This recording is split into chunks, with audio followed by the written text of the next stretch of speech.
Pansinin niyo yung folder sa harapan ni Alcantara. Yan ang kanyang statement na binuksan niya kasi babasahin niya. Tapos, yun, binigyan siya ng script ni Boying.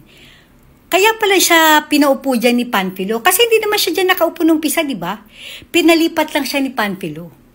Nakita mo yung naging facial expression nitong si Alcantara nung ibinigay ni Boying sa kanya yung papel. Kasi siguro nagulat siya. At saka at the same time, nakakakaba. Naiipit siya eh. Sasabihin ba niya yung totoo na nalalaman niya or babasahin niya yung script na ibinigay ng demonyong si Boying sa kanya? Tingnan niyo, nag-iba na yung itsura niya. Kaya pala nung umpisa ng statement niya, hindi siya nagbabasa. Natatandaan niyo ba yun? Sabi niya hindi niya nababasahin yung statement niya dahil alam naman niya. So, inihayag niya yung statement niya. Ang naging problema nito, sineban siya ni Panfilo na Alcantara, meron ka namang statement, basahin mo na. Naalala niyo yun? Kaya pala ayaw niyang basahin kasi script yun. What? Ayan na.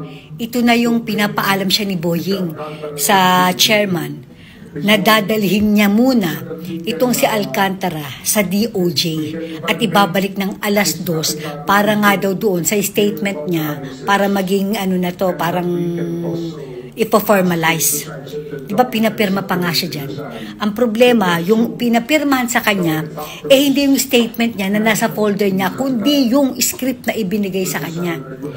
Kaya pala ganyan na lang kung kabahan itong si Alcantara. Hindi kasi natin nakikita, di ba? Sa TV kasi, sa harap lang ang nakikita natin.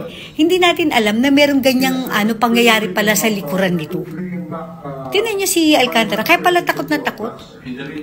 Meron palang nangyayaring anomalya, may kababalaghan palang ginawa na naman itong demonyong si Boying na ito. Ayan no, syempre kinakabahan siya para sa buhay niya. Hindi niya alam kung ano magiging kapalaran niya. Diba? Magkakasabwat. Alam niya ni Panfilo at saka ni Pepsi Paloma yan. Diba? Yan na, tatayo na. Tamo, kabadong-kabado siya, oh. Ayun. Yan yung script na dadali sa DOJ. Tapos yung statement niya, ayun. Sinara niya na. Oh my gulay. Ano namang yaya?